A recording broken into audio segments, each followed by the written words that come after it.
अगर ऐसा तरीका होता जिससे लोग रेगुलरली पैसा कमा सकते हैं इन 2 साल या 5 साल स्टॉक मार्केट से, तो फिर वो बिजनेस नहीं कर रहे होते, मुकेश अंबानी समुद्र के नीचे फाइबर ऑप्टिक्स नहीं बिछा रहे होते, रतन टाटा स्टील प्लांट नहीं बिछा रहे होते। So in the long run तो आपको एक्टिव इनकम ही कमाई करके दे। मैं हमेशा कंसिस्टेंटली बहुत ही खराब स्टूडेंट रहा हूँ। मैं तो जा जाके लोगों को मोबिलाइज कर रहा था कि देश के लिए जेल जाते हैं। You prepared to go to the jail? I think margin is not really important, तो उसको हमको ध्यान नहीं देना है। पैसे पे कितना पैसा बनाया पर बहुत ध्यान देना है। प्रमोटर हम क्या कर रहा है ये बहुत जरूरी है। ऐसा तो नहीं हो रहा कि बहुत अच्छी अच्छी खबरें आ रही हैं और प्रमोटर बेचता जा रहा है। So the promoter should be on my side.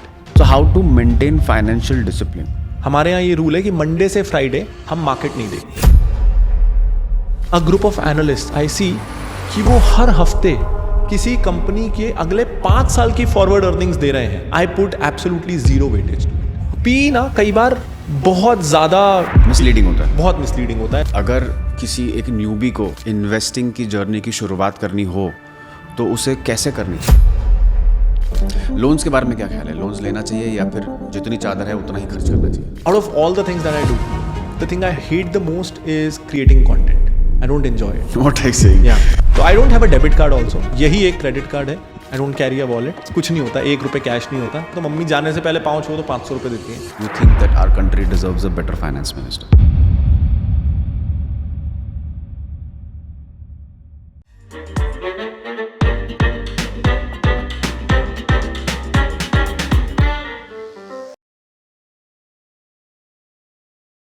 Hello curious people, आज के हमारे गेस्ट हैं फाइनेंस के माहिर जो अपने इन्वेस्टमेंट स्ट्रैटेजीज और मार्केट इनसाइट्स के लिए मशहूर हैं, प्रांजल कामरा। ये सिर्फ पर्सनल फाइनेंस और बिहेवियरल फाइनेंस में एक्सपर्ट नहीं है, बल्कि इनका कोचिंग अप्रोच भी काफ़ी यूनिक है जो लोगों को अपने फाइनेंशियल गोल्स अचीव करने में मदद करता है। आज के इस एपिसोड में प्रांजल आपको बताएंगे कैसे आप अपनी इन्वेस्टमेंट्स को सही डायरेक्शन दे सकते हैं, मार्केट ट्रेंड्स को कैसे समझ सकते हैं और अपने पर्सनल फाइनेंस को इफेक्टिवली मैनेज कैसे कर सकते हैं। तो इस एपिसोड को ध्यान से देखिए और सीखिए कैसे अपने पैसे को और भी स्मार्टली इन्वेस्ट करना चाहिए। वेल, फाइनेंस के बारे में तो डेफिनेटली हम लोग बात करने ही वाले हैं। थोड़ा रोमांस के बारे में बात करते हैं पहले। ओके, ये मैंने बात नहीं की है कभी। मुझे वही बात करनी थी तुमसे कि जितना मुझे पता चला तुम्हारे बारे में कि तुम 2008 से यू वर डेटिंग। वाओ, ये तो मैंने कहीं बोला भी नहीं है सर। है ना? See my research, my team. या सो 2008 से you were dating and you just got married in 2023, right? जी। So what took you so long to take this decision when you take financial decisions so quick? Sir, अब इसमें एक factor ये भी है कि वी गॉट टुगेदर जब हम 15 साल के थे। और हमेशा हम दोनों बहुत ही नॉर्मल मिडिल क्लास फैमिली से आते हैं, तो हमको ये था कि हम शादी का बर्डन पेरेंट्स पे नहीं डालेंगे, हमको उनसे 1 रुपया भी नहीं लेना है हमको अच्छी शादी करनी है। हमको ऐसा था, मेरे को तो बहुत ज़्यादा था कि मेरे सारे रिलेटिव, सारे फ्रेंड्स, एवरीवन जो मेरे लिए थोड़ा भी इंपॉर्टेंट है वो मुझे चाहिए, वो हमारे साथ स्टे करे और 2 दिन it will be a blast, क्योंकि मेरी जिंदगी के सारे इंपॉर्टेंट लोग एक साथ फिर कभी नहीं होने वाले हैं। सो आई वॉन्टेड दैट एक्सपीरियंस। तो ऐसा था कि चलो बहुत खर्चा होने वाला है, थोड़ा खर्चे वाली वेडिंग करनी है और पेरेंट्स पे बर्डन नहीं डालना है, तो उतने पैसे कमाने हैं कि हम कंफर्टेबली कर सकें। ऐसा ना हो कि हमारे कोई फाइनेंशियल गोल्स कॉम्प्रोमाइज हो या भी फील स्ट्रेच्ड या लोन लेना पड़े, ये सब ना हो, कंफर्टेबली हो। और हम थोड़ा सा और पहले कर लेते, लेकिन बिजनेस करते करते पता नहीं चला कि टाइम कब गुजर गया, पता ही नहीं चला कब हम 30 के हो गए। फिर जैसे ही 30 आया, रियलाइज अब बहुत लेट हो रहा है, अब करते हैं, अब हम कर भी सकते हैं। सो वी आर वेटिंग कि हम फाइनेंशियली इंडिपेंडेंट हो सकें पूरी तरीके से। आजकल कपल्स इस चीज़ के बारे में बहुत सोचते हैं कि फाइनेंशियल इंडिपेंडेंस होना बहुत ज़रूरी है। जी। So it's very fortunate that you achieved it at such a young age. I definitely consider कि I'm very lucky that way. I got lucky. The timing was right. जब I entered the fintech space and content creation space, I got serious about it in 2018. तो तब ज़्यादा players नहीं थे इस field में, और वो 1-2 साल ऐसा था कि हिंदी में फाइनेंस कंटेंट हार्डली कोई कर रहा था। तो मैं जो बोल रहा था वो कुछ भी ओरिजिनल नहीं था। मुझे इतना टाइम नहीं हुआ है या इतना एक्सपीरियंस है, इतना इंटेलिजेंट में नहीं हूँ कि I can say original things. But the point was कि मैं बाहर की किताबों से पढ़ता था, मैं वॉरेन बफेट के बारे में पढ़ता था, चार्ली मंगर के बारे में पढ़ता था, और जब मैं उसे हिंदी में कहता था तो वो ऐसा लगता था कि मैं कुछ बहुत नया कह रहा हूँ। हालांकि ज़्यादातर चीज़ें वो थी जो 50, 60, 70 साल पुरानी थी। उसमें डेफिनेटली 10% मैं कुछ अपना टेक दे पाता था, लेकिन द टाइमिंग वॉज ग्रेट। 2017 में जियो मेन स्ट्रीम हुआ, उसके पहले लोग यूट्यूब, मैं सिर्फ फिल्म ट्रेलर्स के लिए कभी कभी देख लेता था, यूट्यूब देखते ही नहीं थे. So the timing was good, competition was less. फिर कोविड आया एंड सडनली ये स्पेस में हर किसी को बहुत अच्छी ग्रोथ मिली. फॉर्चुनेटली बाय दैट टाइम मुझे 2 साल हो गया था कंटेंट में, my team was ready, so we also had products to offer. तो ऐसा नहीं था कि मैं सिर्फ कंटेंट बना रहा था, I was also an entrepreneur. तो वो इनकम भी supported me. In fact to be very honest, जो मेरा तरीका है इन्वेस्ट करने का, उससे इन्वेस्टिंग से वेल्थ क्रिएट करने में 15, 20, 25 साल लगने वाले हैं. मैं तो कहता ही हूँ कि लोगों को 20 साल लगेंगे इन्वेस्टिंग से पैसा कमाने में. इनफैक्ट जो 2, 4, 5 साल में कमा सकता है, अगर ऐसा तरीका होता जिससे लोग रेगुलरली पैसा कमा सकते हैं इन 2 साल या 5 साल स्टॉक मार्केट से, तो फिर वो बिजनेस नहीं कर रहे होते. मुकेश अंबानी समुद्र के नीचे फाइबर ऑप्टिक्स नहीं बिछा रहे होते, रतन टाटा स्टील प्लांट नहीं बिछा रहे होते. So in the long run तो आपको एक्टिव इनकम ही कमाई करके देगी. करेक्ट. इन्वेस्टिंग से वेल्थ क्रिएशन में 2 डेकेड तो लगना ही है. So my income mostly also has been through content and through my entrepreneurship journey. मैं एक्चुअली कन्फेक्शन करना चाहता हूँ. जब मैं अपनी इन्वेस्टिंग की जर्नी की मैंने शुरुआत की, तब मुझे ये समझ नहीं थी कि कहाँ से शुरुआत करनी चाहिए. तो मैंने किसी कंपनी में इन्वेस्ट किया था, लाइक अ PMS फर्म, और मेरा पैसा वहाँ पे बहुत डूब गया. तो मैंने सोचा कि मैं अब इसकी तह तक जाऊँगा और फाइनेंस के वर्ल्ड को अच्छी तरीके से जानूंगा. जी. तब मैंने किसी से पूछा कि मुझे क्या सीखना चाहिए, तो उन्होंने मुझे कहा कि फंडामेंटल एनालिसिस आपको सबसे पहले सीखना चाहिए. और जब फंडामेंटल एनालिसिस के बारे में मैंने पता किया, तो you were the guy on YouTube that time available, क्योंकि वो टाइम पे फाइनेंशियल लिटरेसी इतनी नहीं थी हमारे इंडिया में, और ना ही इतने कोई यूट्यूब चैनल्स थे या कुछ सफिशिएंट डेटा था जो मेरे काम में आया, जो मैं पढ़ सकता था. और सच बताऊं तो तुम्हारे जो यूट्यूब पे जो कोई भी चीज़ समझाने का जो तरीका था, वो इतना सिंपल और इतना सरल था कि वो किसी भी एक मतलब 10 साल के बच्चे को भी समझ में आ जाएगा कि आप क्या बताने की कोशिश कर रहे हो. I guess, thank you so much. पहले I guess my background of being कि मैं हमेशा कंसिस्टेंटली बहुत ही खराब स्टूडेंट रहा हूँ. तो मैं क्वार्टरली, हाफ ईयरली तो कभी पास ही नहीं हुआ 5वीं के बाद. रियली? यस. फाइनल एग्जाम कैसे करके मैं पास हो जाता था. उसमें भी मुझे लगता है कि मेरे घर में सब अकेडमिक बैकग्राउंड्स हैं. My mother is double PhD in English. My grand father at that time was PhD in quantum mechanics, quantum physics. तो रायपुर छोटा शहर है, तो लगभग ऐसा था कि मेरे स्कूल के सारे टीचर्स को, अगर वो साइंस वाले हैं तो दादाजी ने पढ़ाया था, लिटरेचर वाले हैं तो माँ ने पढ़ाया हुआ था. तो that school had half the teachers taught by my grandfather और माय मदर. तो आई थिंक वो मेरे पे फाइनल पे तरस खा के मुझे पास कर देते थे कि हम मैम को या सर को क्या मुंह दिखाएंगे. इसलिए मैं पास होता गया. और हाँ, 2 बार जो बोर्ड थे उस समय मैंने थोड़ी बहुत, इनफैक्ट बोर्ड का एक बहुत इंटरेस्टिंग किस्सा है कि मैंने कॉमर्स प्लस मैथ्स लिया था. दादाजी ने मुझे कहा था कि तू साइंस नहीं ले रहा, मैथ्स तो ले ले. हमारे खानदान में 4 पुश्तों ने किसी ने साइंस ना लिया हो ऐसा नहीं है, कम से कम मैथ्स ले ले. तो उन्होंने मुझे मैथ्स दिला दिया और मुझसे बिल्कुल पढ़ाई नहीं होती थी मैथ्स की. तो बोर्ड एग्जाम आया और मैं तैयारी करके गया था. मतलब मुझे पता था if best case scenario is कि मैंने 40 नंबर का प्रिपरेशन किया है. That's the best case scenario. 33 number passing है. तो वो 7 नंबर का मार्जिन मुझे लगता था काफ़ी है बोर्ड निकालने के लिए. एंड आई वेंट, और कुछ एक्सपेक्टेशन से अलग सवाल आए और मैंने कहा चलो हो गए फेल, क्योंकि अपेरेंटली मुझे आता ही 27-28 नंबर का था. तो डिसाइडेड था कि गया करियर तो. एंड तभी एक भगवान जैसे टीचर प्रकट होते हैं और वो कहते हैं सेट बी वाले कौन कौन है. मैंने हाथ उठाया, बोले 2 सवाल गलत है, क्वेश्चन नंबर लिख देना, 12 नंबर मिल जाएंगे. Oh my God.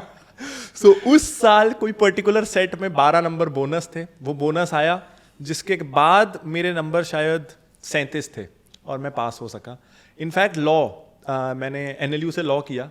उस समय क्लैट में कंपटीशन कम होता था, तो 5 साल का लॉ मैंने 6 साल में किया. I flunked law in year. और उसमें एक इंटरेस्टिंग चीज़ ये हुई कि first day of law school I realise कि मुझे तो लॉ नहीं करना है. बिकॉज मैंने सनी देओल सर की पिक्चरें बहुत देखी थी, मेरे को बहुत पसंद है वो. तो घर वालों ने भी देखी थी. हमारे घर में कोई लॉयर नहीं है. सबको लगा कि जो अच्छे से चिल्लाता है वो अच्छा लॉयर बन सकता है. मैं तब तक बोलता अच्छा था, डिबेट वगैरह कर लेता था. उन्होंने कहा तेरे को कुछ पता तो है नहीं, क्या करना है, लॉयर बन जा. First day of law school I realise अरे चिल्लाना तो होगा ही नहीं लाइफ में. 5% is court room, 95% is research. तो मैं पहले दिन ही घर आ गया. मैंने पापा को कहा मुझे तो नहीं करना. तो उन्होंने कहा ठीक है, अब फीस तो दे दी है, जब तक कुछ और नहीं मिलता करते रहे. मुझे 6 साल कुछ नहीं मिला तो मैं लॉयर बन गया. तो so that's how I became a lawyer. In fact in my second year, 2011 था वो, अन्ना हजारे का एंटी करप्शन मूवमेंट चल रहा था. तो मेरे दादाजी ने थोड़ा स्वतंत्रता संग्राम में पार्ट लिया था, पापा ने इमरजेंसी के खिलाफ थोड़ा पार्ट लिया था। तो as an 18-year-old I thought ये मेरा समय है, मुझे इस लेगेसी को आगे बढ़ाना है। और as an 18-year-old I genuinely thought कि लोकपाल आएगा और देश से भ्रष्टाचार चला जाएगा। I actually 100% believed in it. तो आई थॉट मैं ये करूँगा, और मैं छत्तीसगढ़ के वन ऑफ द लीडर्स में हो गया, IAC छत्तीसगढ़ में। सो दे रियली लाइक कि मैं कैसे यूथ को मोबिलाइज कर रहा हूँ और ये वो। सो आज से सपोज मेरा एग्जाम शुरू हो रहा है और हमें दिल्ली से कॉल आता है कि प्रांजल कल से ना जेल भरो आंदोलन है, सेक्शन 144 लगा है, उसको तोड़ेंगे और टेम्पररी जेल बना हुआ है, 1-2 दिन के लिए सब जेल जाएंगे। तो मैं तभी 18 का हुआ था, तो जेल जाने के लिए भी एलिजिबल था। My God. तो मैंने कहा अब कल से तो जेल जाना है, तो आज का एग्जाम भी छोड़ देते हैं, आज एक एग्जाम देके क्या करूं। You prepare to go to the jail? हाँ, मैं तो जाके लोगों को मोबिलाइज कर रहा था कि देश के लिए जेल जाते हैं। सो मैंने आज का भी एग्जाम नहीं दिया, छोड़ दिया। मेरे एग्जाम का टाइम खत्म हुआ और हमको फोन आता है। उस समय जैसा मुझे याद है, मुंबई के किसी मैदान में आंदोलन चल रहा था और मुझे फोन आता है कि अरविंद केजरीवाल और अन्ना हजारे तो अलग हो गए, आंदोलन खत्म। और मैंने पहला पेपर स्किप कर दिया था। तो उस दिन मुझे रियलाइज हुआ कि जब सडनली गांधी जी ने नॉन कोऑपरेशन मूवमेंट रोक दिया होगा, तो जिन्होंने अंग्रेजों की नौकरियां छोड़ दी, जिन्होंने कपड़े जला दिए, वो तो कहीं के नहीं रहे। तो अगले दिन जब मैं कॉलेज गया तो मुझे रियलाइज हुआ मैं कहीं का नहीं रहा। कॉलेज में मेरा स्वागत कुछ ऐसे हुआ कि आ गए नेताजी, देश हो गया भ्रष्टाचार से मुक्त, अब तुम बिना कारण पहले एग्जाम से गायब थे, कोई रीजन तो दिया नहीं है तुमने, एक काम करते हैं तुमको सेमेस्टर से ही डिबार कर देते हैं, तुम ये साल एग्जाम नहीं दे सकते। Oh my God. तो मेरा सेकेंड ईयर चला गया। तो देन मेरे 5 year of law school I completed in 6 years। पर मैं इस चक्कर में ऑनेस्टली आपका सवाल भूल गया। So basically you did your law. Yes. और लॉ करने के बाद तुमने फाइनेंस पे कैसे शिफ्ट किया फिर? जी, तो जैसा मैंने आपको बताया कि लॉ में मुझे बिल्कुल इंटरेस्ट नहीं था। तो एक दिन मैं पापा के साथ, पापा कभी कभी ये CNBC जी बिजनेस वाले प्रोग्राम देख लेते थे, और like I am sure like most people, मुझे कुछ समझ में नहीं आता था कि वहाँ वो सूट बूट पहन के क्या बोल रहे हैं। That was the case. और लेकिन एक दिन मैं एक प्रोग्राम देखा जो जी बिजनेस पे आ रहा था, जहाँ ना वो होस्ट ने डॉन का गेटअप था और सेट भी वैसे ही था, पंचिंग बैग लटका हुआ था, कुछ पोस्टर्स गॉडफादर वाले थे, वो सेटअप था। And it was a callers programme.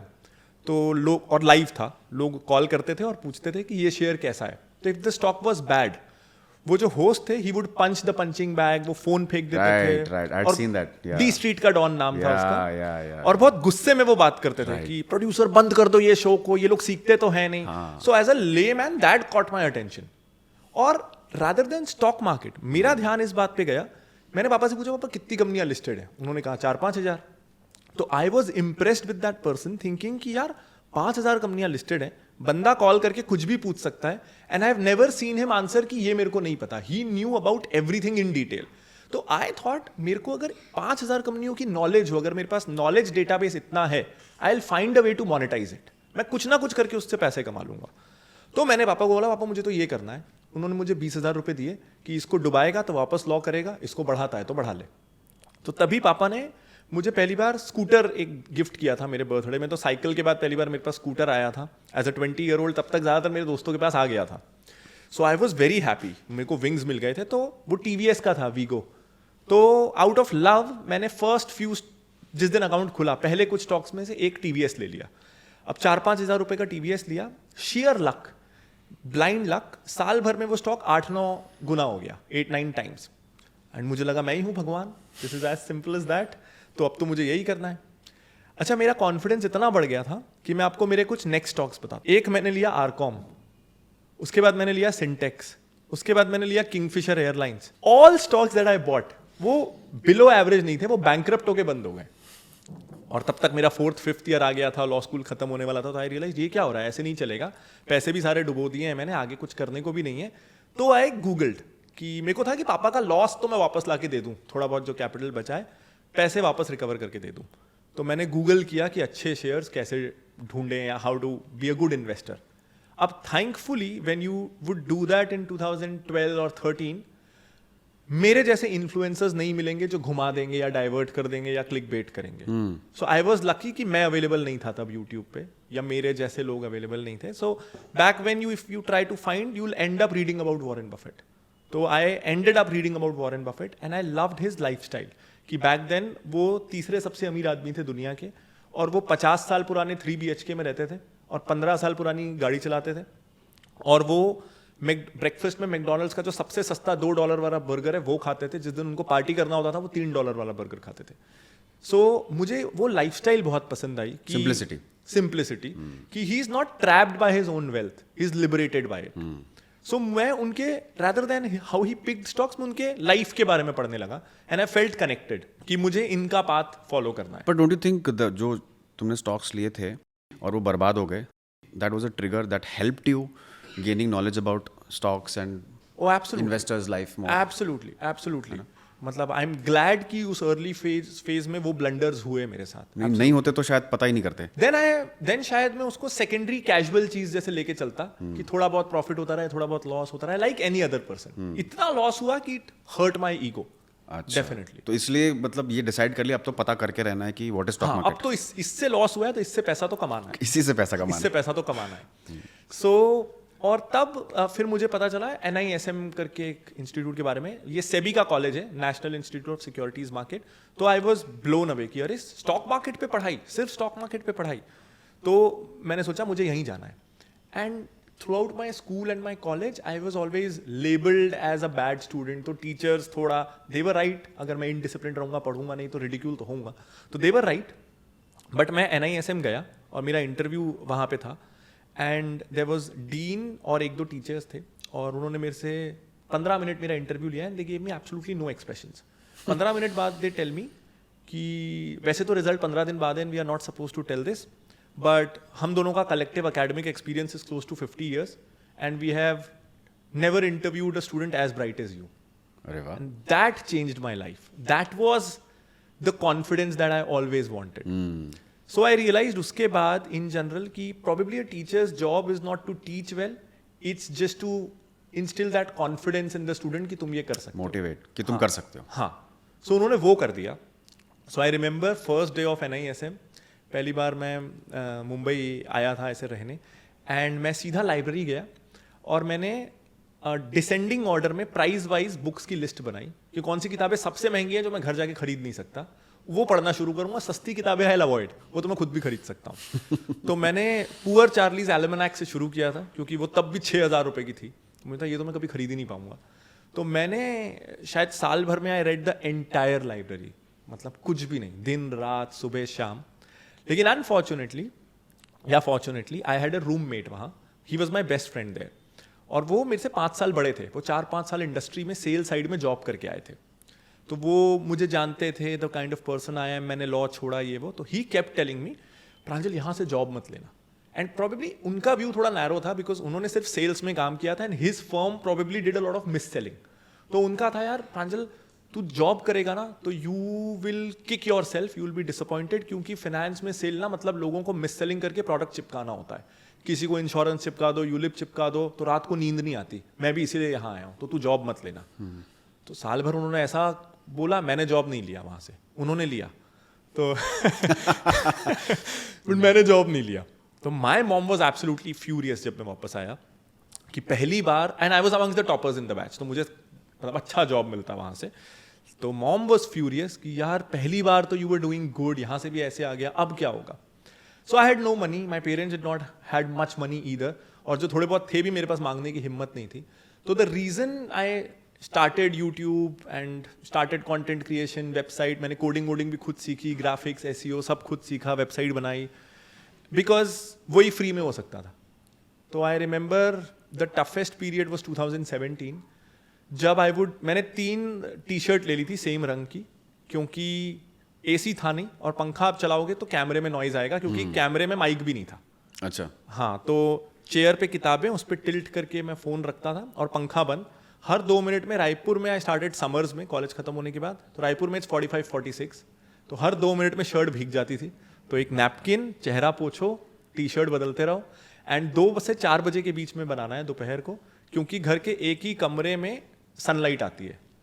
तो तब सूरज इस तरफ है, और तब तक सब्जी वाले भैया, बर्तन वाले भैया, फल वाले भैया सब चिल्ला के जा चुके हैं। My God. तो वो मेरे वीडियो के बीच में नहीं आएंगे।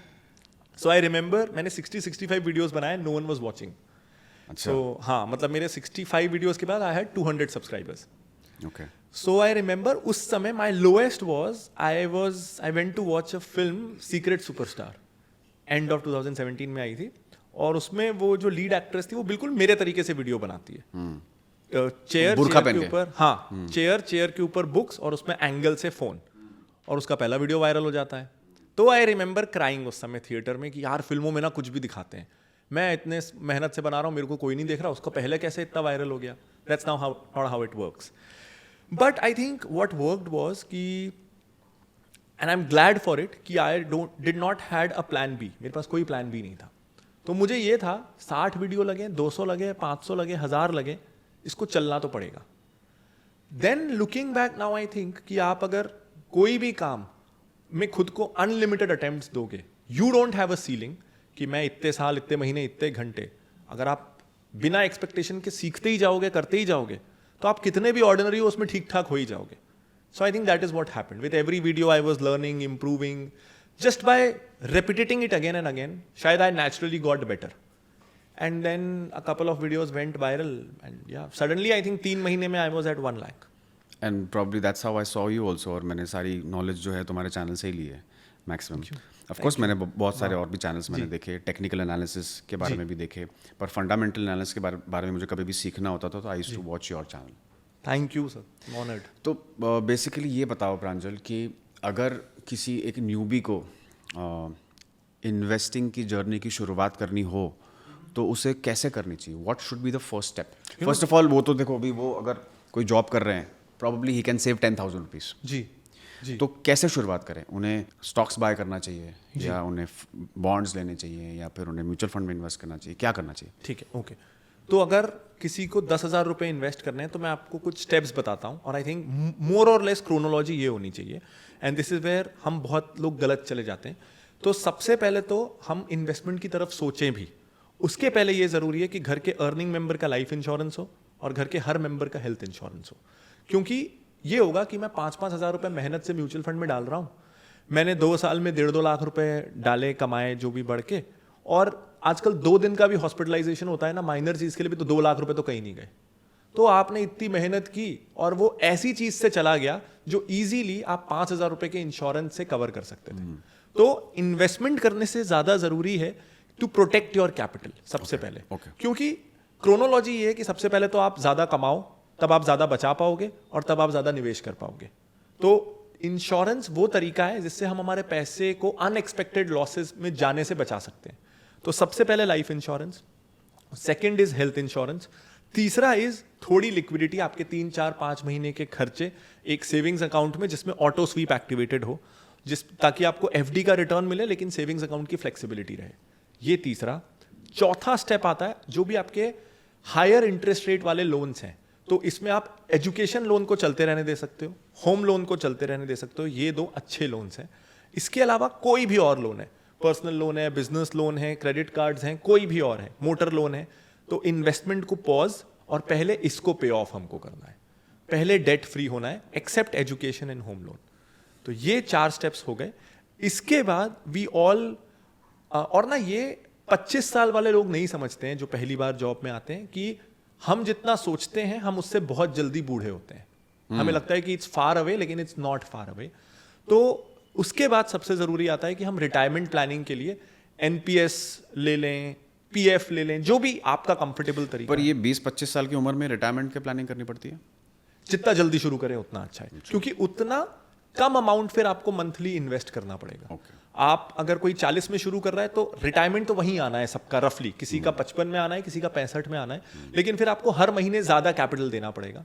लाइफ इंश्योरेंस और रिटायरमेंट ऐसा है, जितना जल्दी शुरू करेंगे जिंदगी भर पे आउट उतना कम देना पड़ेगा उसमें, और ज्यादा पैसा आप फिर हाई ग्रोथ एसेट्स में लगा सकेंगे इसलिए। और कई बार लोग क्या सोचते हैं कि रिटायरमेंट प्लानिंग के लिए मैं म्यूचुअल फंड कर लेता हूँ, बाकी गोल्स के लिए मैं म्यूचुअल फंड कर रहा हूँ, रिटायरमेंट के लिए भी कर लेता हूँ। लेकिन म्यूचुअल फंड से जब आप रिटायरमेंट प्लान करते हैं तो ये प्रोबेबिलिटी होना कि मैं अगले 30-40 साल डिसिप्लिन से हर महीने इसमें इन्वेस्ट करूंगा और लाइफ की कोई भी सर्कमस्टांस आए मैं इसमें से कैपिटल निकालूंगा नहीं, इज वेरी मिनिमल। तो खुद के डिसिप्लिन को इतना चैलेंज नहीं करना चाहिए। एनपीएस, मैं उसके रिटर्न्स को भूल जाना चाहता हूं और मैं चाहता हूं लोग भी भूल जाएं। 2% म्यूचुअल फंड से कम ही आएगा, लेकिन the best part about it is कि आप 55-60 तक पैसा निकाल नहीं पाओगे। तो एक रिटायरमेंट प्लानिंग इंस्ट्रूमेंट वो होना चाहिए जिसका पैसा आपको रिटायरमेंट में ही मिले, इसलिए। ओके जब ये सारी चीज़ें हो गई तब हम आते हैं गोल प्लानिंग पे कि आपके पास बच्चों की शादी हो सकती है, खुद का घर लेने का सपना हो सकता है, फॉरेन हॉलीडे हो सकता है, हर तरह के गोल्स होते हैं। अब ये गोल प्लानिंग के लिए mutual funds are a great option. इसमें भी अगर मैं और डीप डाउन जाऊं तो बहुत इसको बनाने के लिए कितना भी कॉम्प्लिकेट किया जा सकता है, लेकिन for most use cases in general मुझे एक लार्ज कैप इंडेक्स फंड और एक फ्लेक्सी कैप फंड, ये दो फंड, सिंपल सा financial plan, I think it works for 80-90% of the people. Of course it differs with their risk profile and everything, but most people ये दो mutual fund काफी होते हैं। तो डायरेक्ट फंड को डायरेक्ट स्टॉक्स में invest नहीं करना चाहिए मीन टू से? उस पर मैं आता हूँ। Okay. लास्टली अगर हम डायरेक्ट स्टॉक्स की बात करें तो डायरेक्ट स्टॉक्स आपको तब इन्वेस्ट करना चाहिए when there are certain goals जिस पे आप कॉम्प्रोमाइज कर सकते हो। जैसे मैं अपने बच्चों की हायर एजुकेशन पे कॉम्प्रोमाइज नहीं कर सकता। मुझे अगर घर चाहिए तो घर चाहिए, मेरे बच्चों की अगर शादी है तो है, लेकिन देयर आर गोल्स कि मुझे यूएस हॉलीडे पे जाना है। अगर पैसे कम लगे तो मनाली चले जाएंगे, यूएस नहीं जाएंगे। अगर या फिर मैंने सोचा है कि मैं 40 या 50 लाख वाली मर्सिडीज लूंगा, तो अगर वो पैसे कम पड़े तो मैं फोक्सवैगन या स्कॉडा ले लूंगा। तो वो गोल्स जिस पे हम कॉम्प्रोमाइज कर सकते हैं, जिस पे हम रिस्क ले सकते हैं, वहां डेफिनेटली स्टॉक्स पे जाना चाहिए। ओके। लेकिन एक रियलिटी के साथ जाना चाहिए कि अगर एक इन्वेस्टर ये सोच रहा है कि वो स्टॉक से खुद जब इन्वेस्टिंग करेगा तो वो म्यूचुअल फंड से ज्यादा रिटर्न ले आएगा, तो ये कंसिस्टेंटली होने वाला नहीं है। क्योंकि mutual fund is a team of professionals, शायद एक टीम में कलेक्टिव एक्सपीरियंस 100-200 सालों का क्यूमुलेटिव कलेक्टिव एक्सपीरियंस होता है। सो हम उनको डिफीट कर देंगे, ये पॉसिबल है पर प्रॉबेबल नहीं है, तो ये करने की कोशिश नहीं करनी चाहिए। मोस्ट प्रोबेबली एक रिटेल इन्वेस्टर या तो म्यूचुअल फंड के आसपास रहेगा या उसको अंडर परफॉर्म करेगा। लेकिन even then I say a lot of youngsters, उनको स्टॉक मार्केट में आना चाहिए, not for returns but for a different reason. कि क्या होता है, जब मैं लॉ कॉलेज में था और मैं इन्वेस्टिंग कर रहा था, तो अब मुझे ऐसा लगता है कि बिकॉज मैं रोज स्टॉक्स के बारे में पढ़ रहा था, जिसमें लॉस होता था, उस इंडस्ट्री के बारे में पढ़ता था, उसका बिजनेस मॉडल पढ़ता था, तो जब आप 4-5 साल कभी आईटी पढ़ रहे हो, कभी फार्मा, कभी इंफ्रा, कभी energy, this it's like reading a book कि मैं रोज नई किताब पढ़ रहा हूं। तो 3-4-5 years डाउन द लाइन ये नॉलेज कंपाउंड होती है एंड नेचुरली आप एक ज्यादा स्मार्ट, इंटेलिजेंट और अवेयर इंसान बन जाते हो। सो मैं कैपिटल अल्फा की बात नहीं करूंगा, लेकिन स्टॉक मार्केट में डायरेक्टली इन्वेस्ट करने से नॉलेज अल्फा डेफिनेटली आता है। You become more ready to be an entrepreneur, you become ready to be a better manager, तो it will help you in life. इसलिए स्टॉक में इन्वेस्टिंग करना। Long term में trading में सबसे ज्यादा पैसा कमा सकते हैं इन्वेस्टमेंट करके? आई विल बी ब्रूटल यहाँ पे, and probably you know my answer, but still I want you to tell the okay, audience. But I don't believe in trading at all. Why? Correct, मैं उस पर आता हूँ। सो मैं ये नहीं कह रहा कि कोई ट्रेडिंग से नहीं कमा सकता, हो सकता है। मेरी नज़र में it's a very specialised skill जिसमें बहुत तपस्या और बहुत टाइम लगती है और फिर आप कमा सकते हो। लेकिन ट्रेडिंग को बेचा जाता है कि कोई भी 2 घंटे हमारा कोर्स ले लो, हमारा वीडियो देख लो and you will be a genius. Right. So my logical question to that is कि जो मेरा तरीका है वैल्यू इन्वेस्टिंग, फंडामेंटल एनालिसिस, मैं कहता हूं इसमें कमाने में आपको 15-20 साल लगेंगे, which is why I run a business, मेरा घर चलाने के लिए।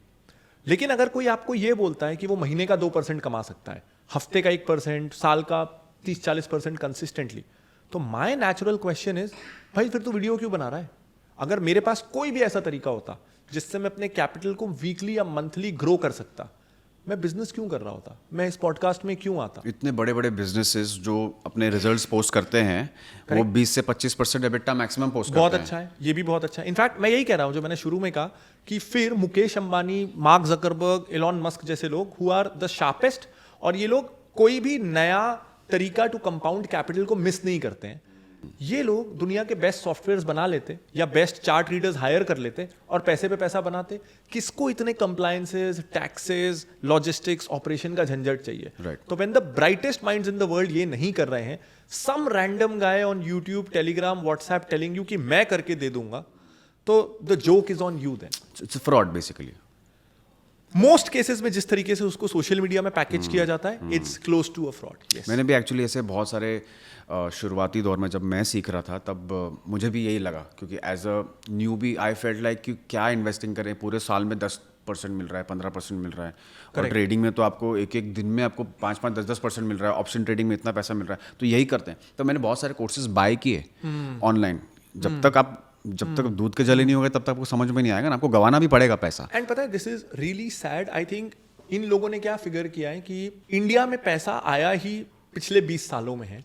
सो आज की जो आज कोई 20, 25, 30 साल का कोई इंसान है जो इनका टारगेट है, जो इनका विक्टिम है, उसके पेरेंट्स मोस्ट प्रोबेबली उसने हमेशा तकलीफ में ही देखे हैं। हमारे पेरेंट्स की जनरेशन में पैसा आना शुरू हुआ था, तो हर किसी की पेरेंट्स की कहानी, आई एम श्योर यहां भी हम जो 10-12 लोग हैं, हम सबके पेरेंट्स की कहानी सिमिलर है।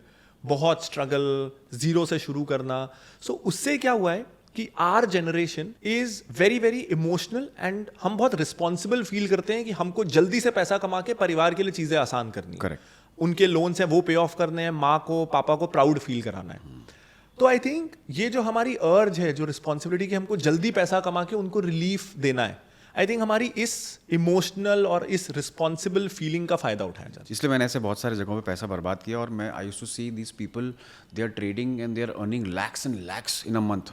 तो जब मैंने उनके कोर्सेज ज्वाइन किए तो वो लोग लाइव कुछ कहीं पे आते थे, जूम पे कहीं पे आते थे, और उनके अकाउंट्स में लाइव में देखता था कि 25 लाख 50 लाख ऐसे प्रॉफिट्स हो रहे हैं जी। और वही चीज़ उन्होंने मुझे भी खरीदवाई है, मैंने भी खरीदी है, लेकिन मुझे प्रॉफिट नहीं हो रहा है, इसको प्रॉफिट हो रहा है। और वो बटन दबाता था और लेता था, और फिर इमीजिएटली विद इन कुछ सेकंड्स में स्कैल्पिंग करके वो लोग एग्जिट कर जाते थे, और मैं एग्जिट ही नहीं कर पाता था। एंड आई वाज लाइक कि इसको मैंने 10,000 रुपये भी दिए सीखने के लिए और ट्रेड करवाने के लिए, और साथ में मेरे पैसे भी लेके जा रहे हैं अलग से। तो एवरी डे मेरे 10-10 हज़ार 15-15 हज़ार माइनस हो रहे थे। ब्रूटल है ये। इस लेवल का मुझे नहीं पता था कि अपने कस्टमर्स को ही उसका ही कैपिटल आप ले रहे हो एक तरीके हाँ, से। मतलब ये मुझे नहीं पता। तो बहुत ज़्यादा मतलब इमोशनल ट्रॉमा से गुजर रहा था मैं कि हो क्या रहा है, कि मतलब मैं कमाने की सोच रहा हूँ, यहाँ पे तो सिर्फ गवाए जा रहा है।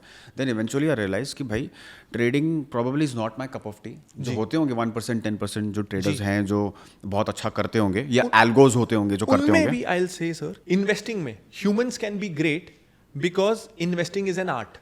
मैं इसको वॉरेन बफेट के जैसे भी कर सकता हूँ, राकेश झुनझुनवाला के जैसे भी कर सकता हूँ, पीटर लिंच के जैसे भी। तो कोई भी आर्ट हो, हर सिंगर का गाने का तरीका अलग होता है, हर कंपोजर का अलग होता है, हर क्रिकेटर का अलग होता है। सहवाग और द्रविड़ पोल्स अपार्ट, लेकिन दोनों ही उतने ही successful.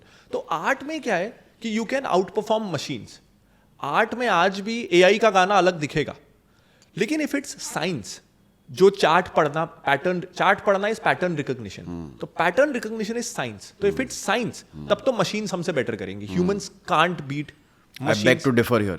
You know why? Okay. Because when I came to know कि भाई ये जो ट्रेडर्स हैं सब पैसा लूट रहे हैं, ठीक है। मैंने अपनी टेक्निकल एनालिसिस भी बहुत अच्छी कर ली। I am a technical analyst today. अच्छा, I can study a stock very well. मुझे पता है स्टॉक कहाँ जाने वाला है, कहाँ नहीं जाने वाला है। ठीक है। उसके बाद भी कहीं ना कहीं कुछ ना कुछ गलतियाँ कर रहा था मैं। तो मैंने सोचा कि सब कुछ, जब आपको स्टॉप लॉस लगाना है, टारगेट पोजीशन लगानी है, एंट्री एग्जिट सब कुछ करना है, तो मैं मैन्युअली बैठ के क्यों बटन दबाऊं? कुछ तो सिस्टम होना चाहिए इसमें। करेक्ट। कि ऑटोमेशन का सिस्टम होना चाहिए। तब इंडिया में कहीं सुना नहीं था मैंने एल्गोस के बारे में। हाँ तब जी। मैंने बहुत रिसर्च किया एल्गोस के बारे में। तब मुझे कहीं कहीं से कुछ लोग मिले कि जो एल्गोस कर रहे थे। तो फिर मैंने स्ट्रैटेजीज बनाई, बैंक निफ्टी पे USD INR पे, सब पे मैंने स्ट्रैटेजीज बनाई, बहुत सारी टेस्टिंग करवाई जी। कोडिंग करवाई, सब कुछ करवाई। फाइनली एक अपना एल्गोरिदम बना लिया, पूरा एक डेक बनवा लिया।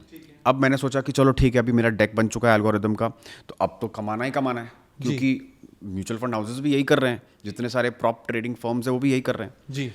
तो बैक टेस्टिंग डेटा के हिसाब से 40-40, 50%, 60-70% तक आपको एक साल में रिटर्न मिल रहा है। But the market is so dynamic, जो स्ट्रैटेजी उस वक्त काम कर रही थी आज की तारीख में वो स्ट्रैटेजी काम नहीं कर रही है। और मतलब मैं आपको बताऊं, टैक्सेस वैक्सेस निकालने के बाद FD रिटर्न जितना भी मेरे हाथ में नहीं आ रहा था।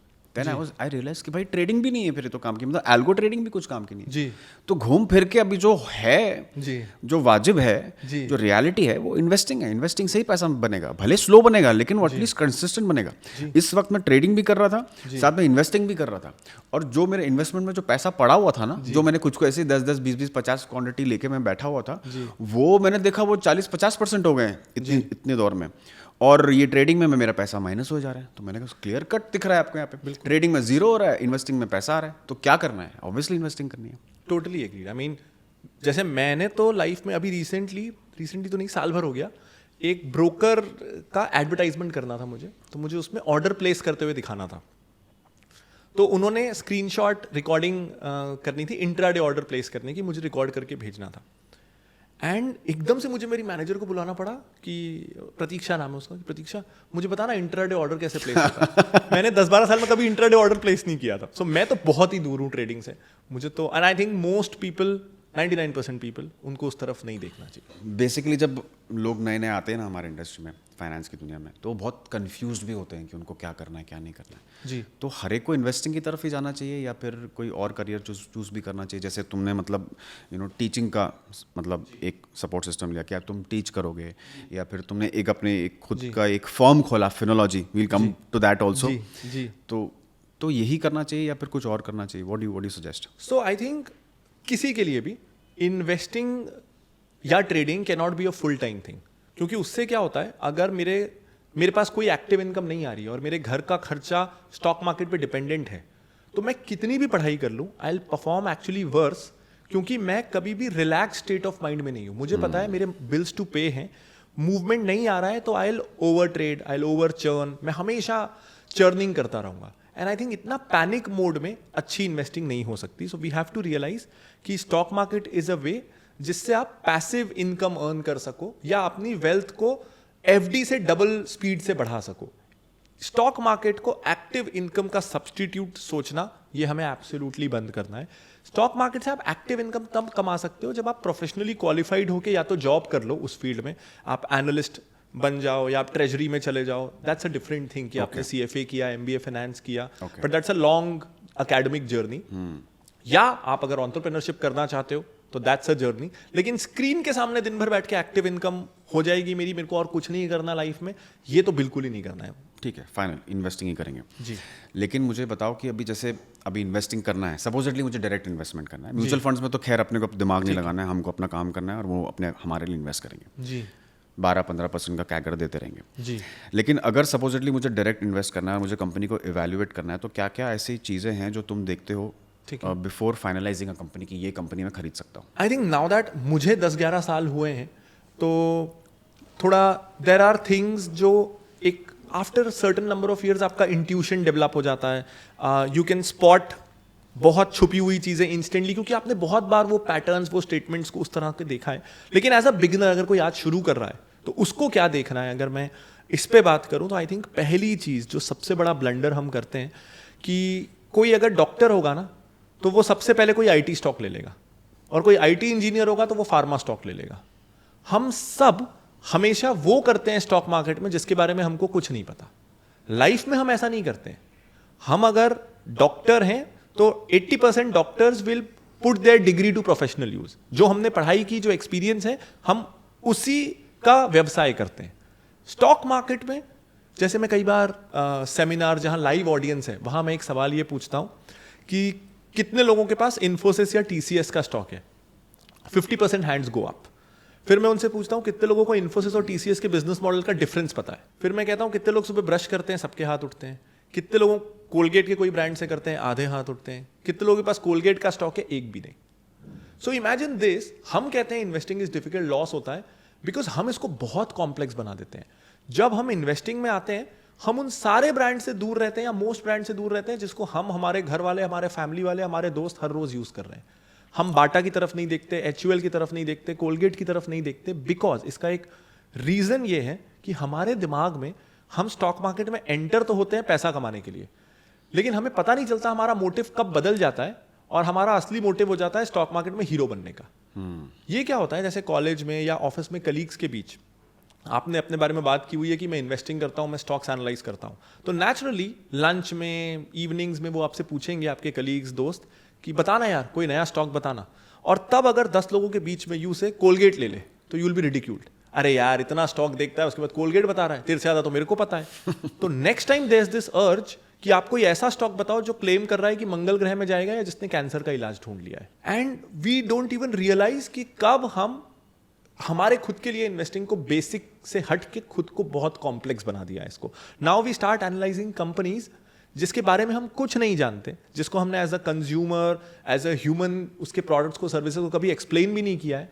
And now all we have is literature, और उस लिटरेचर के बेसिस पे हमको हमारे डिसीजंस लेने हैं। तो जैसे मेरा बहुत सिंपल सा रूल है कि I don't invest in what I don't understand. तो आप कमाओ ना, आप पावर से कमा रहे हो, आप बिल्कुल कमाओ। एंड मैं इसमें भी एक लाइफ का एग्जाम्पल देता हूँ कि अगर मुझे फुटबॉल में इंटरेस्ट नहीं है तो मेसी या रोनाल्डो कितना भी पैसा कमाए, मैं उनको कॉपी करने की कोशिश नहीं करूंगा। मैं कल से फुटबॉल नहीं खेलूंगा, मेसी को कितना भी बड़ा कॉन्ट्रैक्ट मिल जाए, because I know my limitations. लेकिन स्टॉक मार्केट में ना, we want to be like everyone. अच्छा, कोई एफ से पैसा कमा रहा है, कल से वो चालू, किसी ने आईपीओ में कमाया, कल से आईपीओ, करेंसी, कल से वो। सो आप हर तरीके से पैसा नहीं कमा सकते, ना लाइफ में ना स्टॉक मार्केट में। रादर देन शोइंग कि मैं क्या क्या कर सकता हूं, आपको लिमिट करना है कि मैं बस ये कर सकता हूं और मैं बस यही करूंगा, and results will be good. तो बेसिकली जो हम रोज़मर्रा की चीज़ें यूज़ करते हैं, जैसे कि तुमने कहा कोलगेट जी, या फिर मैं उसके बाद मैं टीवीएस बाइक मैंने चलाई, जी, फिर मैंने वहाँ जाके कोई एक पर्टिकुलर पेन यूज़ किया, जी, फिर जो भी मतलब जो मैं यूज़ करता हूँ चीज़ें, Correct. और जो आसपास के लोग जो चीज़ें यूज़ करते हैं उसमें ज़्यादा इन्वेस्ट करना चाहिए हमें, क्योंकि हम वो यूज़ करें तो हमें पता है वो चीज़ें बिक रही हैं। सो इसका मैं आपको एक एग्जाम्पल दूं कि वो आजकल बाइकिंग क्लब्स होते हैं, रॉयल एनफील्ड के fan clubs, Bullet, classic bike, and they are crazy about it. I can bet कि कोई एनालिस्ट अपने एसी चेंबर में बैठ के वो कितने भी फाइनेंशियल स्टेटमेंट्स पढ़ ले, वो ये नहीं बता सकता कि रॉयल एनफील्ड का चार्म क्या है। वो वही बता सकता है जो उसके क्लब में है और वीकेंड राइड्स में जाता है। तो यहां पे उस बिगनर को, जो मार्केटिंग में बिगनर है, उसके पास एक ह्यूज एडवांटेज है compared to a fund manager और अ सीए और a financial analyst sitting in an AC office. वो सिर्फ नंबर्स देख सकता है, वो सोल नहीं देख सकता है। और जैसे मैंने जब कोलगेट की बात की, तो जब मैं कोलगेट यूज कर रहा हूं अगर मैं 20 साल से, तो मेरे को पता भी नहीं है, बट ओवर दीज 20 ईयर्स मैंने सबकॉन्शियसली एनालाइज कर लिया है कि मैं क्लोजअप, पेप्सोडेंट, पतंजलि यूज क्यों नहीं कर रहा हूं। There is a reason. मैंने कभी ना कभी ट्राई किया है, मुझे कुछ नहीं जमा है, फिर मतलब उसको बस कागज में लिखने की देरी है, लेकिन I know what works with Colgate. But this is how you select stocks, correct, what you use the most, this is the beginning, this is पहला the beginning, filter. And how do you evaluate कि company actual में profit कर रही है या loss making है। Correct. तो उसके बाद हम, ये तो हुआ कि मैं 5000 स्टॉक्स में से मैंने टफेस्ट काम कर लिया कि वो 5000 में से वो 100 कौन सी हैं जिनके साथ मैं अपनी जिंदगी अगले 10-20 साल गुजारने वाला these are mostly consumer products, FMCG. तो मैंने अभी एक साइड बताया कि कंज्यूमर, लेकिन दूसरा इंसान का प्रोफेशन भी होता है। जैसे कोई बैंकर है तो उसको पता है कि एसबीआई, एचडीएफसी, आईसीआईसीआई में होम लोन एचडीएफसी के क्यों बिक रहे हैं। तो आपका जो प्रोफेशन है 50-60 स्टॉक तो वहां से निकल आते हैं। Okay. जैसे व्हेन आई स्टार्टेड फिनोलॉजी, अब नेचुरली मेरे बास्केट में depositories, insurance companies, AMCs, broker, stock exchanges आ गए। ये मैं इस बिजनेस में नहीं होता तो कभी नहीं आते। तो एक what you have used as a consumer, और दूसरा जो आपका प्रोफेशन है। तो ये एक अच्छा यूजुअली 100-150 स्टॉक्स का बास्केट बन जाता है, और आपको जिंदगी में 20 ही तो अच्छे स्टॉक चाहिए। Correct. So the problem always is कि मैं 5000 स्टॉक में से 20 कैसे ढूंढूं। तो ये पहला स्टेप इसको इतना आसान कर देता है कि अब आपको 150 में से ही 20 ढूंढने हैं। उसके बाद हमको बेसिक चेक्स पे जाना है। बेसिक चेक्स यानी बहुत ही सिंपल कि कर्जा नहीं है, कर्जा तो नहीं है इस कंपनी पे। अब कर्जे पे क्या होता है, डेट की जब हम बात करते हैं, हमको 20 स्कूल्स में सिखाया जाता है कि ideal debt equity ratio is usually between 1 to 2:1, जिससे आपका रिटर्न्स मैक्सिमाइज हो सके, लेवरेज को सही यूज कर सकें। Which is where I differ, because 20 schools हमको सिखा रहे हैं to be a CFO in a company. वो एज एन इनसाइडर आपको कंपनी के रेशियोज ऑप्टिमाइज करना सिखा रहे हैं। लेकिन जब मैं इन्वेस्टर हूं तो मुझे कंपनी के बारे में ऑलरेडी बहुत कुछ नहीं पता। जब 20 स्कूल आपको 2:1 या डेट इज यूजफुल या डेट इज गुड बता रहे हैं, तो वो ये अज्यूम कर रहे हैं कि आप कंपनी के अंदर हो और आपको कंपनी के बारे में सब कुछ पता है। Therefore you are in a position to take that leverage. As an investor मुझे ऑलरेडी पता है कि इन्फॉर्मेशन असिमेट्री बहुत ज्यादा है, ऐसी हजारों चीजें हैं जो मुझे उस कंपनी के बारे में नहीं पता। तो जितनी कम इंफॉर्मेशन उतना ज्यादा risk, and then to mitigate that risk I need to be sure कि मैं लेवरेज के पास नहीं जाऊंगा। जब मैं चूज करता हूं तो this is a criteria, except banking and financial companies, उनमें तो रहेगा ही, बट मोस्ट केसेस में I want to avoid debt free companies, debt free company. और इसमें मेरा थॉट ये भी है कि अगर 5000 कंपनियां हैं और मुझे 20 चाहिए तो मैं क्यों कॉम्प्रोमाइज करूं। करेक्ट। बल्कि मुझे तो तुम रीजन दो कि मैं तुमको रिजेक्ट क्यों करूं। मैं तुमको पिक करने का रीजन क्यों ढूंढूं। तुम तो मुझे हल्का सा भी कुछ रेड फ्लैग दो, मैं तुमको रिजेक्ट कर दूंगा, मेरा काम आसान हो रहा है। तो जब 20 ही स्टॉक चाहिए तो मैं तो कॉम्प्रोमाइज नहीं करूंगा। तुमने डेट लिया, तुम बाहर। तो ये डेट है बेसिकली। और क्या क्या चीजें देखते इसके बाद एक, ये थोड़ा सा कॉम्प्लेक्स है, लेकिन एटलीस्ट थ्योरेटिकली अगर ये बिगिनर्स को पता रहे तो अच्छा है। कई बार क्या होता है ना, ये कंज्यूमर कंपनियों में खास करके होता है, इसलिए बिगिनर्स के लिए जरूरी है कि कई कंपनियां ये दिखाती हैं कि हमारी सेल्स तो बहुत हो रही है और हमको बहुत प्रॉफिट हो रहा है, लेकिन वो पैसा कंपनी के पास कभी आता ही नहीं, क्योंकि आपने सेल हुई, आपने सेल दिखा दी और आपने बिल फाड़ दिया, तो आपने प्रॉफिट भी दिखा दिया। प्रॉफिट दिखाने के लिए अकाउंट्स में प्रॉफिट आना जरूरी नहीं है, दैट्स अ प्रॉब्लम। अच्छा, तो इसका मैं आपको एक एग्जांपल दूं कि जैसे आपने कोई फ्लैट बुक किया, आपने बुकिंग अमाउंट दे दिया और अब उस रियल एस्टेट कंपनी में दिख गया कि ये तो आ गई, सेल्स हो गई, और वो मान लेंगे अगर 1 करोड़ का फ्लैट है कि अगले 3 साल में 1 करोड़ रुपए आने वाले हैं, तो वो 33 लाख इस साल दिखा देंगे, 33 लाख अगले साल, 33 लाख तीसरे साल की प्रॉफिट चल रहा है। अब पता चला कि 6 महीने में 80% बुकिंग्स कैंसिल हो गई, लेकिन उसके बीच में तो आप स्टॉक लेके बैठ गए थे, तो प्रॉब्लम हो जाएगा। तो ये खास करके होता है मार्च क्वार्टर में जब बैलेंस शीट बन रही होती है। अच्छा, तो वो क्या करते हैं, और ये छोटे छोटे गुड्स में भी होता है, जैसे मैं करूँगा कपड़ों में बहुत होता है, और साबुन, शैम्पू, परफ्यूम सब में बहुत होता है। ये लोग क्या करते हैं, मार्च में अपने डिस्ट्रीब्यूटर डीलर को बोलते हैं कि यार रख लेना, गाड़ी हमसे ले लेके एडवांस पेमेंट कर दे, थोड़ा सा टोकन, और हमारे से माल रख ले, 1 महीने बाद नहीं बिकेगा ना वापस कर देना। 1 महीने में तो अप्रैल आ गया, अप्रैल में रिफंड ले भी लेंगे तो उस साल की बैलेंस शीट तो 12 महीने बाद बननी है, इस साल की बैलेंस शीट तो अच्छी कर लें। तो इस साल मार्च में सेल्स खूब ज्यादा दिखा दी, प्रॉफिट ज्यादा दिखा दिया, और एनालिस्ट ने एनालाइज कर दिया कि पिछले साल से प्रॉफिट ग्रोथ 20% हो गई है। कितना रिफंड आया ये तो अगले क्वार्टर के रिजल्ट के बाद पता चलेगा। तब तक कितने लोगों ने वो शेयर ले लिया और उसमें अच्छे नंबर्स के कारण ग्रोथ भी आ गई, आपने महंगे में ले लिया, अगले क्वार्टर का रिजल्ट आया, शेयर 20% गिर गया। तो इसको चैनल स्टफिंग कहते हैं। चैनल स्टफिंग पे बहुत सारे बिगिनर्स फंसते हैं। इसको हम चेक कैसे कर सकते हैं, आपको हमेशा चेक करना है CFO, cash flow from operations. Okay, और वो usually in the long run से 2 साल 3 साल में उतना होना चाहिए जितना नेट प्रॉफिट है। तो अगर 3 साल का नेट प्रॉफिट 300 करोड़ है तो कैश फ्लो फ्रॉम ऑपरेशंस 250 से 350 करोड़ के बीच होना चाहिए। 10-20% मैं मान सकता हूं, हर बिजनेस में ऊपर नीचे होता है, बट हमेशा आपको नेट प्रॉफिट को कैश फ्लो फ्रॉम ऑपरेशन से चेक करना है। This will save you from this bad management tactic. Okay, so this is one thing that I check. इसके अलावा जैसे एक और मिसकंसेप्शन है जो मुझे दूर करना है बिगिनर्स का, कि हमें ना बचपन से ये बोला जाता है कि बिजनेस मतलब मुनाफा, लेकिन हम जब मार्केट में आते हैं तो हम डिफरेंशिएट नहीं कर पाते between profit per unit of goods sold versus aggregate profit at the end of the year. मैं इसको एक एग्जांपल से समझाता हूं। जब हमें लगता है कि बिजनेस मतलब कितना मुनाफा, तो हम ये पूछते हैं लोगों से, और सवाल भी ये पूछते हैं, कोई कुछ मैन्युफैक्चर करता है, या मैं शार्क टैंक में कई बार देखता हूं, या कोई कुछ ट्रेडिंग भी करता है, जैसे कोई मान लीजिए जूते ट्रेड करता है, तो उससे पूछेंगे अच्छा तेरे को कितने का पड़ता है ये, वो बोलेगा 2000, और तू बेचता कितने में, 4000। अरे यार ये तो बहुत अच्छा बिजनेस है, डबल तेरा 100% मुनाफा है। और वही अगर वो जवाब दे देना कि यार ये तो मैं 2200 में बेच देता हूँ, तो उसको बोलेंगे बेकार बिजनेस है, तेरे को 10% में तेरे खर्चे भी चलाने हैं, दुकान भी, सैलरी भी, बेकार बिजनेस है। Now this is a really wrong misconception, ये बहुत ही गलत है। मैं इसको depends on the volume, how much volume. Depends on the volume. इसको मैं और सिंप्लीफाई करूं, 2 लोग सुबह पेंसिल खरीदते हैं और फुटपाथ पे पेंसिल बेचते हैं। एक आदमी 10 रुपए की पेंसिल खरीदता है, उसको 20 रुपए की बेचता है, वो दिन में 10 ही पेंसिल बेच पाता है। एक पेंसिल में 10 रुपए उसने कमाए, उसने दिन के 100 रुपए कमाए, तो दिन में उसने 100 रुपए में पेंसिल खरीदी थी और दिन के एंड में उसके पास 200 रुपए है, उसने 100 पे 100 रुपए कमाए, 100%। दूसरा आदमी है जो 10 रुपए की पेंसिल खरीदता है, उसके बाजू में स्टॉल लगाता है और 12 रुपए में बेचता है, वो दिन की 1000 पेंसिल बेच लेता है। तो उसने एक पेंसिल पे 2 ही रुपए कमाए, लेकिन 2000 रुपए कमाए 100 रुपए पे। तो better business is a combination of volume and margin. Correct. हम अगर डीमार्ट की बात करें, उनका मार्जिन शायद 1% होता है, आधा परसेंट, कभी 2%, वेरी लो मार्जिन बिजनेस, लेकिन they don't care about it, क्योंकि वॉल्यूम बहुत है। तो हमें जब, तो इसलिए मैं कई बार इसलिए मैं मार्जिन पे बहुत ध्यान नहीं देता। आई डोंट केयर आप 1% मार्जिन है आपका कि आपका 20% है, आप तो मुझे ये बताओ पैसे पे कितना पैसा बनाया साल भर में, क्योंकि दैट्स व्हाट मैटर्स। दिन के अंत में पेंसिल वाले एग्जाम्पल में एक ने 100 पे 100 बनाया, एक ने 100 पे 2000 बनाया, पर पेंसिल वो 2 ही रुपए कमा रहा था।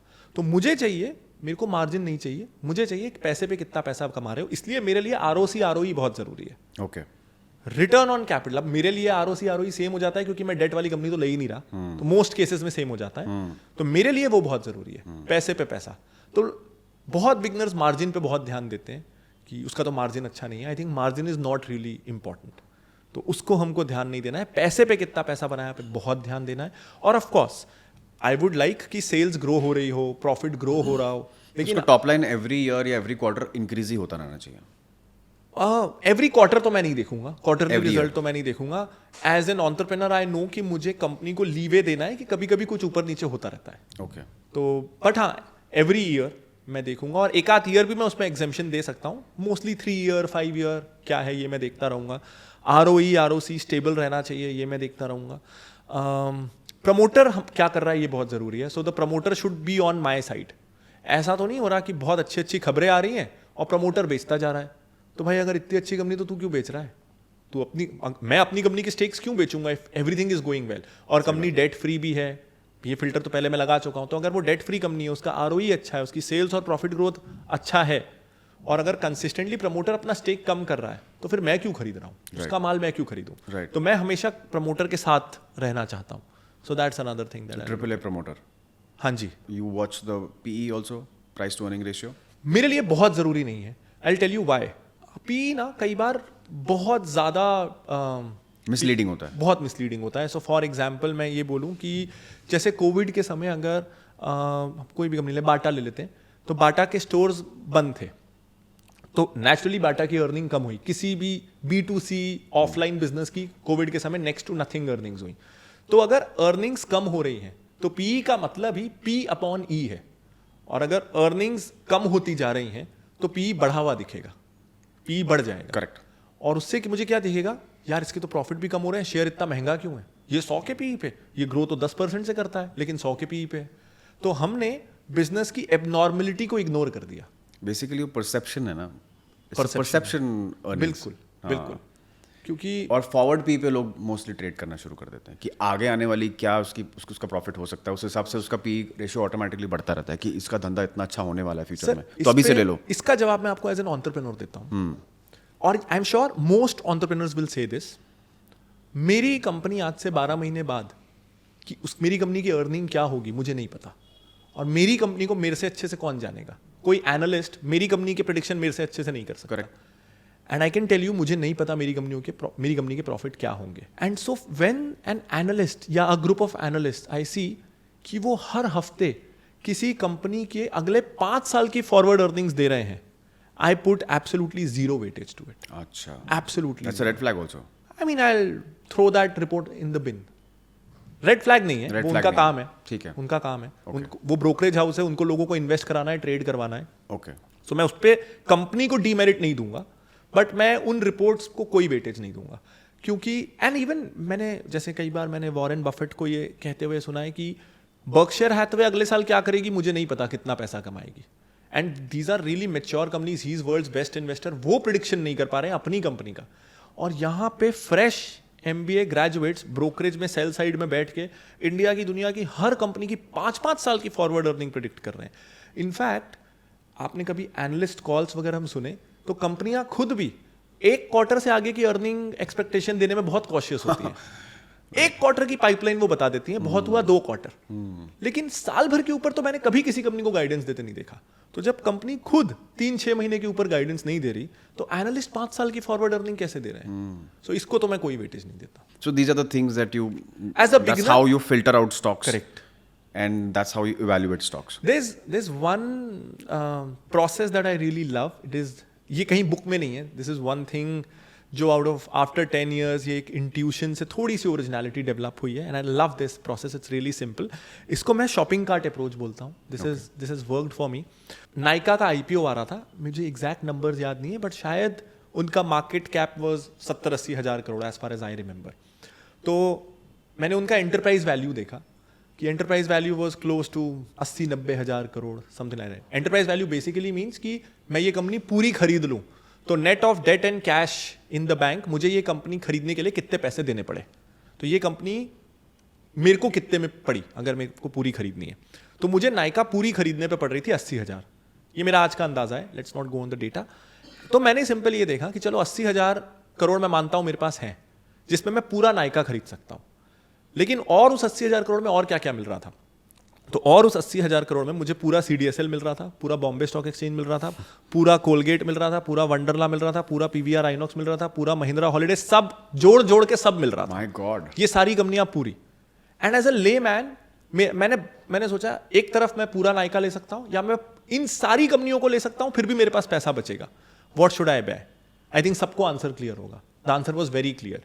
एंड इतनी छोटी मेंटल मॉडल से पता चल जाता है कि कौन सी कंपनी महंगी है और कौन सी सस्ती है. ये सिंपल, जैसे हम शर्ट खरीदते हैं, जूते खरीदते हैं, इसी तरीके से खरीदते हैं, कंपेयर करके ये कितने की है, ये कितने की है. आई थिंक वो बचपन से जो हमने प्राइस टैग देख देख के शॉपिंग की है, ये सिंपल तरीका मोस्ट इन्वेस्टिंग वैल्यूएशन डिसीजंस की चिंता कर देता है मेरे लिए. फिल्टर कर लिया स्टॉक्स को, फिर इवैल्यूएट भी कर लिया कि कौन से कंपनीज खरीदनी चाहिए, कौन सी नहीं खरीदनी चाहिए. अब एक बार खरीद लिया, उसके बाद डिसिप्लिन कैसे मेंटेन करके रखें कि पेशेंटली उसको वेट करें इसको ग्रो करने के लिए, क्योंकि आधे लोगों के पास पेशेंस नहीं होता है, पहले ही बेच देते हैं.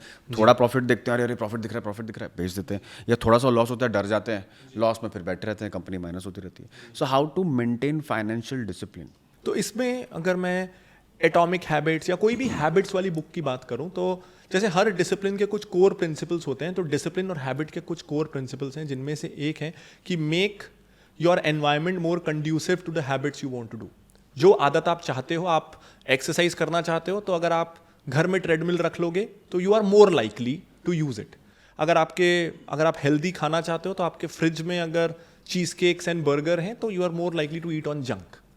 तो सिंपल थिंग्स. तो आई थिंक अगर मैं इसको इन्वेस्टिंग में लूँ, तो जैसे हमारे ऑफिस में this golden rule, and we do wealth management for a lot of celebrities, HNIs, and even then हमारे यहाँ ये रूल है कि मंडे से फ्राइडे हम मार्केट नहीं देखते. अच्छा. And we are a wealth management company. अच्छा. हाँ, हमारे यहाँ कोई टर्मिनल नहीं है हमारे यहाँ. सो इनफैक्ट आई रिमेंबर कुछ सालों पहले भी डिड अ हायर, और वो हैदराबाद से आई थी, तो ICICI में वो थी, तो उनको कल्चर डिफरेंट होगा. So the first day she comes and उन्होंने इधर उधर देखा और उन्होंने HR से पूछा वेज इकोनॉमिक टाइम्स, और हमारी HR ने कहा नहीं वो तो हमारे ऑफिस में बैन है, आता ही नहीं है. सो मेरा उनसे मिलना हुआ एंड आधा घंटा शी वॉज शॉक्ड कि we are a financial company और हमारे यहाँ इकोनॉमिक टाइम्स नहीं आता, फोर्ब्स नहीं आता, CNBC नहीं है. So it was a huge culture shock for her. So जैसे मेरे फ़ोन में there is no Moneycontrol, no newspaper app, nothing. I don't know market में क्या होता है. इनफैक्ट मार्केट के बारे में मुझे तब पता चलता है, मेरे घर में Dainik Bhaskar, times of India आता है, तो जिस दिन समथिंग एक्स्ट्राऑर्डिनरी हैपेंस, या तो मार्केट बहुत गिर जाए या बहुत बढ़ जाए, उस दिन डेली न्यूज़पेपर में भी कभी कभी मार्केट की न्यूज़ आ जाती है, तो मुझे न्यूज़पेपर से तब पता चल जाता है. एंड इनफैक्ट मार्केट के बारे में वही जानना यूजफुल है जो दैनिक भास्कर और टाइम्स ऑफ इंडिया छाप रहा है, वरना तो मोस्टली और कुछ यूजफुल है नहीं. सो इनफैक्ट मैं कोई बिजनेस मैगजीन नहीं पढ़ता. What is the reason behind that? Okay, हाँ, सो मैं उस पर आ रहा हूँ. So when there is too much noise around you, जैसे प्राइस मूवमेंट्स आप रोज देख रहे हो, मेरा पोर्टफोलियो आज ये शेयर 100-200, इज व्हेन आप बहुत मोर लाइकली हो to act on impulse. Market तो सैटरडे को भी प्राइसेस तो दिखते हैं ना, संडे को भी मैं आफ्टर मार्केट ऑर्डर लगा सकता हूँ. उसका ना एक बहुत बड़ा बेनिफिट ये होता है कि कहने को तो हम सब कागज में बहुत सारे रूल्स डिसिप्लिन रखते हैं, कैपिटल एलोकेशन, इस प्राइस के नीचे नहीं, इस प्राइस के ऊपर नहीं. वीकडेज में क्या होता है, कोई शेयर 10% ऊपर गया, अपर सर्किट लग रहा है, अब ये आ जाता है कि और बढ़ जाएगा यार, अभी ले लो, या कोई गिर रहा है, एवरेज कर लूँ क्या. कितना भी डिसिप्लिन थ्योरेटिकल एक तरफ, लेकिन जब आप डेली के वॉलेटाइल प्राइस मूवमेंट्स देख रहे हो, तो यू आर मोर वल्नरेबल कि मैं अपना डिसिप्लिन हटा के इम्पल्स में एक्ट कर दूं. वो सैटरडे संडे को होता नहीं है. और जो काम की चीज़ है वो एनीवेज मुझे पता चली जानी है, मैं मार्केट देखूं कि नहीं देखूं. So I think it works really well हमारी कंपनी में भी, कि पैनिक नहीं रहता है इस चक्कर में. चलो ठीक है, आप मार्केट नहीं देखते हो, लेकिन फाइनेंस मिनिस्टर के स्पीच तो सुना ही होगा इस बार का. So what do you think कि हमारी फाइनेंस मिनिस्टर ने जो भी टैक्सेस लागू किए हैं वो सही हैं, या you think that our country deserves a better finance minister? Okay, according to you, your perception. जी,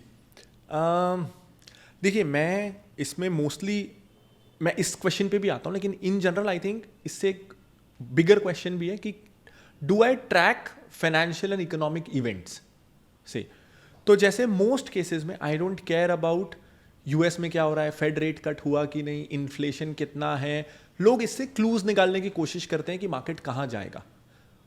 मेरे लिए इन्वेस्टिंग बहुत सिंपल करनी है, तो मेरा एक बहुत सिंपल सा डिसिप्लिन है कि आई will not think about anything जो मेरे कंट्रोल में नहीं है. तो अगर स्टॉक प्राइस मूवमेंट मेरे कंट्रोल में नहीं है, जो नहीं है, तो I will not worry about it. अगर इन्फ्लेशन, फेड रेट कट, देश की GDP ग्रोथ, ये सब मेरे कंट्रोल में नहीं है, तो मुझे नहीं सोचना है. मुझे पूरी एनर्जी ये लगानी है कि how can I pick the next good stock that I understand. तो increase in taxes, capital gains थोड़ा सा बढ़ा, दैट वाज अ प्रॉब्लम। तो मैं उसमें करके आ सकता हूँ, मैं उसमें डिसअपॉइंट हो सकता हूँ, मैं भी 2 ट्वीट कर दूंगा, इन्होंने फिर से इन्वेस्टर को ऐसा कर दिया, मैं 2 मीम बना दूंगा, बट उससे ना मुझे कुछ पॉजिटिविटी मिल रही है, ना उससे कोई चेंज एज सच आने वाला है। मैं भीड़ का हिस्सा, बल्कि फ्लो में मैं भी हाथ धो लूंगा। और हम जो फाइनेंस मिनिस्टर का काम देखते हैं, बजट के budget, probably that's 5% of what she does, less than that. तो उनको जज करने के लिए अगर मैं किसी बैंक में होता जहां मैं रोज देख रहा हूं आरबीआई या गवर्नमेंट के डिसीजंस का इम्पैक्ट, यहां मैं एज एन इन्वेस्टर ही कमेंट कर सकता हूं। मैं रायपुर में बैठा हूं, मैं दिल्ली जाता नहीं हूं, बहुत रेयर, मैं उस सर्कल से भी बहुत दूर रहता हूं, मैं मुंबई के फाइनेंशियल सर्कल से भी दूर रहता हूं, कि मेरे को कोई इंटेलिजेंट इन्फॉर्म्ड ओपिनियन भी मिल सके किसी फंड मैनेजर का, जो मुझे लॉजिकली बोल सके कि ये क्यों बुरी है या क्यों अच्छी है। तो मेरे को पता नहीं है वो अच्छी है या बुरी है। एज एन इन्वेस्टर उन्होंने थोड़े अच्छी बुरी इन द सेंस कि जो उन्होंने डिसीजन लिया, जो उन्होंने कैपिटल गेन टैक्स का किया, वो जो बाकी सारी चीजों का उसमें किया। मैं ये कहूंगा 2 तरह के टैक्सेस जो थे, एक था ट्रांजैक्शन पे जो बढ़ा। अब क्योंकि मैं इन्वेस्टर हूं, मेरे ट्रांजैक्शंस हार्डली होते हैं, इट डजंट इम्पैक्ट मी। तो पर्सनली या as a on behalf of investor community, STT का पंगा तो नहीं है। हाँ, अगर मैं कैपिटल गेन की बात करूं तो 10% दे ही रहे थे, 2.5% मेरे हिसाब से नहीं होना चाहिए आइडियली, क्योंकि देश को आदत नहीं थी कैपिटल गेन टैक्स देने की। 2015-16 के पहले नहीं था, और 30 सालों तक नहीं था।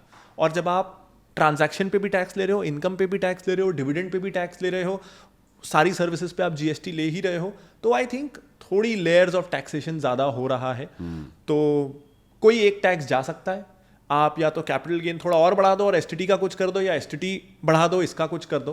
बट जीएसटी का एक और पर्पस भी तो था ना, कि हम डेली लाइफ में जो वेरियस हेड्स ऑफ टैक्सेस देते हैं वो कम हो जाए। तो स्टॉक मार्केट में भी जो हम अंडर वेरियस हेड्स टैक्सेस देते हैं, आइडियली गवर्नमेंट का जो डायरेक्शन रहा है 10 साल में, उसके हिसाब से this is contrary to it, वो कम हो जाने चाहिए हेड्स। तो in general yes, I think capital gain tax या तो कम हो जाना चाहिए या होना ही नहीं चाहिए, but not a strong opinion उसमें कोई। आजकल हमारे देश में फाइनेंशियल लिटरेसी बहुत ज़्यादा हो चुकी है। काफ़ी लोग चौकन्ने हो चुके हैं कि उन्हें पता है कि हाँ, उनको अपने फाइनेंसेस को टेक केयर करना है।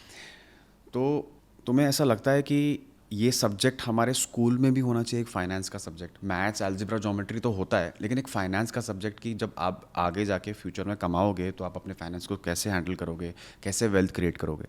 तुम्हें लगता है ये सब्जेक्ट होना चाहिए, एक बेसिक जो एक अंडरस्टैंडिंग हम बच्चों को दे सकते हैं? देखो, एज एन इन्वेस्टर, जैसे तुमने बोला ना कि तुम्हें मैथ्स में बिल्कुल इंटरेस्ट नहीं था, तुम्हें पता नहीं था क्या करना है क्या नहीं करना। सो जैसे मुझे भी कुछ पता नहीं कि क्या करना है, लेकिन अगर एक फाइनेंस के बारे में कोई बेसिक नॉलेज हो तो कितनी अच्छी चीज़ हो। देखिए, as an investor, as an citizen, I think होना चाहिए। This is very basic. आपकी ज़िंदगी कहाँ जाएगी फाइनेंशियली, वो डिपेंड करता है आप कैसे फाइनेंशियल डिसीजंस लेते हो, वो जितना जल्दी सिखाया जाए as a citizen. As a YouTuber, I am glad कि नहीं पढ़ाया जाता, so I'm glad about it. As an entrepreneur, I would want कि कोई ऐसा मॉडल आए जिसमें पब्लिक प्राइवेट पार्टनरशिप हो and we can enter the school education space. So ये 3 पर्सपेक्टिव्स हैं। So you can enter into that space you meant to say, मतलब जो कुछ ऐसा कि गवर्नमेंट सेज कि schools can collaborate with SEBI registered entities to teach them, उस model में कुछ आए, it's great for my business, ना आए, it's great for my YouTube business। लेकिन as a citizen and as an honest investor, I think होना चाहिए, किसी भी मॉडल में हो, बट जल्दी इन्वेस्टिंग सिखाने की शुरुआत होनी चाहिए, to be honest. Just now you talked about your business, जी, थोड़ा सा और उसके बारे में बता सकते हैं? You started Finology, how it all started and what you do exactly in that? Is it a broking firm, is it an investment firm, what kind of? Okay, so before that there is an, I will tell you why it started. मैं जब अन्ना हजारे वाला आंदोलन कर रहा था, तो I had tried my hand eight blogging. 2011 था, तो वीडियो कंटेंट तो नहीं होता था, बट मैंने ब्लॉगिंग ट्राई की थी and it did not work out. मेरे सारे फिजिकल ऑफलाइन मोबिलाइजेशन इवेंट्स काम कर रहे थे, ब्लॉग नहीं चला था। सो आई थॉट कि यार मेरे को ना शायद लिखना नहीं आता है, तो अब मैं इसको ब्लॉग नहीं चलाऊंगा, I will build products, and ताकि लोग आपस में शेयर कर करके हैबिट फॉर्मिंग प्रोडक्ट्स हो, और मेरे को हैबिट से रेवेन्यू कमाना है, मुझे कंटेंट से नहीं कमाना है। लेकिन I had to enter the content space because free में वो होता, फ्री में प्रोडक्ट नहीं बनते, तो इसलिए मैं यूट्यूब पे आया and I focused on video, because on writing में एक बार फेल हो चुका था ब्लॉगिंग में। तो आई थॉट शायद मैं लिखता अच्छा नहीं हूँ, बोलता बेटर हूँ, तो मैं उसलिए यूट्यूब पे आया। But the vision always was, जैसे I will tell you honestly, मुझे out of all the things that I do, the thing I hate the most is creating content. I don't enjoy it. What are you saying? Yeah, I don't enjoy it. And you at are all. best at it. I mean, that's you being generous, thank you, but I don't like it at all. तो क्या पसंद है फिर? मुझे products बनाना बहुत पसंद है, मुझे बिजनेस करना, मुझे उसको स्केल करना वो बहुत पसंद है. So one of our offerings is called Finology select, जो हमारा ब्रोकरेज कंपैरिजन पोर्टल है कि आप बताओ आप ट्रेडर हो, इन्वेस्टर हो, आप ऑफलाइन कंफर्टेबल हो, ऑनलाइन कंफर्टेबल हो, you answer some questions and we match you with the right broker. फिर वो चला तो फिर we started comparing credit cards also, now we are bringing insurance also. So basically our version of Paisabazaar, Policybazaar is what we are trying to build. ये पहला touch point. Okay.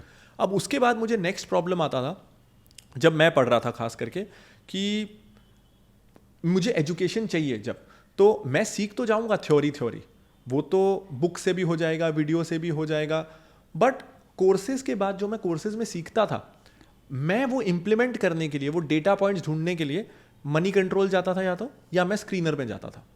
और दोनों में जो मुझे कहा गया है कि ये डेटा पॉइंट्स ढूंढो, वो मुझे मिलते ही नहीं थे. तो मेरी एजुकेशन मैं इम्प्लीमेंट नहीं कर पाता था.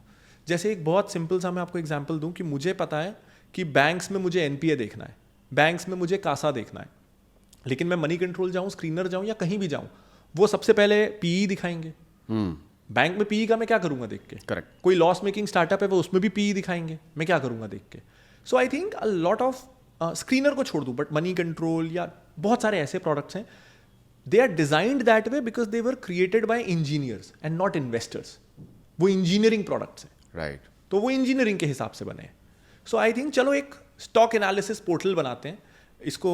So it's called Finology ticker, जहां we customized the layout with industries. तो अगर आप मान लीजिए आप आईटी इंडस्ट्री एनालाइज करना चाहते हो फिनोलॉजी टिकर पे, तो one of the highlighted ratios is attrition rate, because employees is everything. तो वो उसी तरीके से आता है वहाँ वो पे? उसी तरीके से आता है. वाओ. अगर आप फार्मा देख रहे हो तो उसमें one of the highlighted ratios is R&D expense. वो जितना R&D करेगी वो उतनी ड्रग्स लाएगी. So we try to customize it. Very nice. उसके बाद जब मैं NISM में पढ़ रहा था और मैं मैथ्स में मैंने आपको मेरी हिस्ट्री बताई, तो आई रियलाइज कि I am bad with maths and anything that has to do with maths. तो मैं एक्सेल में बहुत खराब था और साल भर हमको फाइनेंस एक्सेल में सिखाया जाता था. और एक्सेल में हमसे कराते क्या थे? DCF करा लिया, डिस्काउंटेड कैश फ्लो या कंपाउंड इंटरेस्ट, ये सब बेसिक चीज़ें.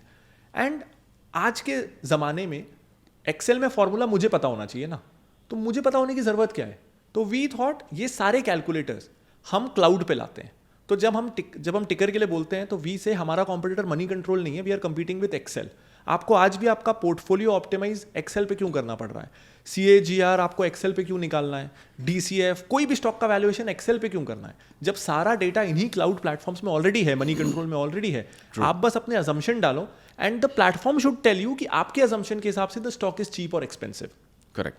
सो टिकर आज भी पहला और इकलौता ऐसा प्लेटफॉर्म है जहां आप अपने अजम्पशन के हिसाब से स्टॉक को वहां पे लाइव वैल्यू कर सकते हो. सो ये एक और मैं एग्जांपल दूं, मेरी दादी स्वदेशी जागरण मंच से जुड़ी हुई थी. It's an organization. दादी का इकोनॉमिक्स ये बोलता था कि बेटा अपन ना विदेशी सामान यूज़ करते थे, ऐसे कर करके हमको अंग्रेजों ने गुलाम बना लिया, तो गुलामी की शुरुआत आर्थिक गुलामी से शुरू होती है. ये उनका इकोनॉमिक्स था. And as a kid I use to believe it's 100% true. Now I don't, लेकिन तब 100% आई यूज टू बिलीव. तो कभी भी मैं किराना दुकान से अगर HUL का कोई सोप ले आता था, ना कि गोदरेज का, लाइफ बॉय ले आऊँ, पियर्स लक्स ले आऊँ, तो वो मुझे डांट के उसको वापस करने भेजती थी कि तेरे जैसे लोगों के तू फिर से अंग्रेजों का गुलाम बनाएगा हमको, इसको वापस करके आ. जैसे रेड लेबल चाय हमारे घर आ ही नहीं सकती थी, टाटा टी ही आएगी. अच्छा. तो उसके कारण बचपन से मेरी ये आदत हो गई थी कि हर पैकेट के पीछे देखो कि कौन सी कंपनी ने बनाया है, फिर घर आके पूछो कि ये कौन सी कंपनी है. एंड आई रियलाइज्ड कि यार बहुत बार ऐसा होता है कि मुझे पता ही नहीं होता कि जो ब्रांड मैं यूज कर रहा हूं वो लिस्टेड है. कई बार ऐसा हो जाता है. कई बार यार. तो why should I need to know the brand of the company to be able to, the stock name of the company to be able to analyze. जैसे मुझे नहीं पता है कि रेडियो मिर्ची इज लिस्टेड, शायद बहुत लोगों को नहीं पता है, क्योंकि वो रेडियो मिर्ची के नाम से नहीं है, वो ENIL के नाम से लिस्टेड है. ओके. तो व्हाई शुड मैं रेडियो मिर्ची ढूंढने जाऊंगा तो मुझे नहीं मिलेगा. तो हमने ब्रांड सर्च लाया कि अच्छा, मुझे भी नहीं मालूम था ये वाला. एग्जैक्टली. जैसे लोगों को नहीं पता कि यू कैन बाय क्रोसिन वाली कंपनी जो बिल्कुल ही बिगनर है. कौन सी? GSK, GlaxoSmith. Okay, GlaxoSmith. Listed company. Okay. तो मेरे घर में जो दवा यूज हो रही है, मैं दवाई को वहां लिखूं और मैं कंपनी एनालाइज कर लूं, या कोई भी चीज का ब्रांड नेम से मैं एनालाइज करूं, and then I can see वो कंपनी और क्या करती है. जैसे अगर मुझे ये पता होता कि डिटॉल बनाने वाली कंपनी हार्पिक बनाती है, डोमेक्स बनाती है, वीट बनाती है, तो मुझे वो अच्छी कंपनी लगती। मैं कभी भी ब्रांड्स को आपस में कनेक्ट नहीं कर पाता।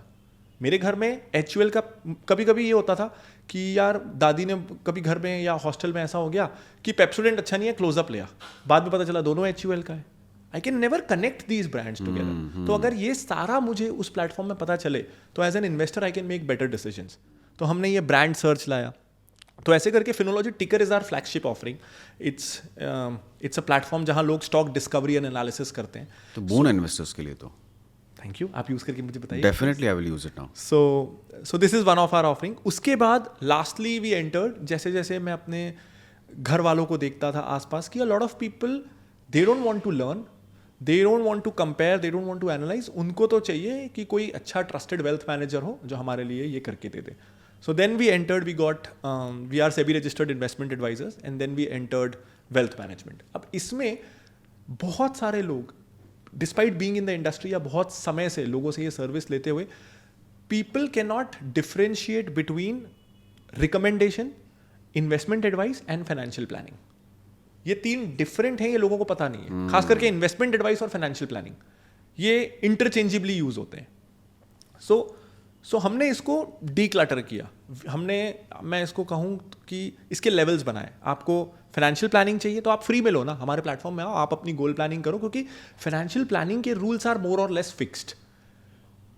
8 पार्ट कम्स कि एसेट एलोकेशन कैसे होना है, कौन सा इन्वेस्टमेंट पर्टिकुलर होना है। तो फाइनेंशियल प्लानिंग आप फ्री में करो हमारे यहाँ। अपनी गोल प्लानिंग, रिटायरमेंट प्लानिंग, तो उसका नाम फिनोलॉजी रेसिपी है। कोई भी आके फ्री में अपनी फाइनेंशियल प्लानिंग करे, वो फ्री है। जब आपको उसमें स्पेसिफिक एडवाइस चाहिए कि नहीं ठीक है, आपने तो ये बता दिया मेरे को इतने साल 2 SIP इतने हज़ार की करनी है, बट मेरे को एग्जैक्ट फंड बताओ या एग्जैक्ट स्टॉक का नाम बताओ, वहाँ इन्वेस्टमेंट एडवाइस आती है। So we charge for that. Okay, उस लेवल पे वील चार्ज, वहाँ हमारी एक्सपर्टीज है। So we wanted to make financial planning at least more democratic, क्योंकि ना फाइनेंशियल प्लानिंग ज़्यादा ज़रूरी है कंपेयर टू इन्वेस्टमेंट एडवाइस। मैं आपको ये बता दूं, इतने का लाइफ इंश्योरेंस होना चाहिए, इतने का हेल्थ इंश्योरेंस, इतने का NPS, इतने का म्यूचुअल फंड, इतने का आपको इस तरह से एसेट एलोकेशन करना है। अब आप A कंपनी का हेल्थ इंश्योरेंस लो या B का, थोड़ा बहुत प्रीमियम ज़्यादा आ जाएगा। लाइफ इंश्योरेंस आप A का लो या B का लो, लेकिन लेना तो ज़्यादा ज़रूरी है ना, पहले लो तो सही। करेक्ट। म्यूचुअल फंड आप HDFC का लो या ICICI का, 1% कम हो जाएगा, लेकिन करना ज़्यादा ज़रूरी है। I think I have been really lucky, लोगों के कारण I started from scratch, we are bootstrapped, ये सब हो सका। तो वी वांट टू, जहां तक हो सके, this we want to do free of cost, कि ये सब आप कर लो। आपको एकदम ही स्पेसिफिक एडवाइस चाहिए जिसमें we can't give 1 to many advice, हमको 1 to 1 एडवाइस देनी है, वहां हमारी रिसर्च और टाइम लग रहा है, we'll charge there. So that's what we do. So ये सब मिला के we call it operating system for investors. Do you believe in credit cards? Do you have?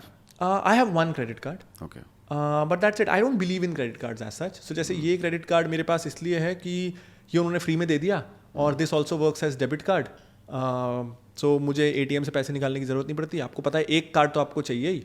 तो और मैं आपको इनफैक्ट अभी दिखाऊंगा, I use credit card not even as a debit card but as a prepaid card. तो I tell you how.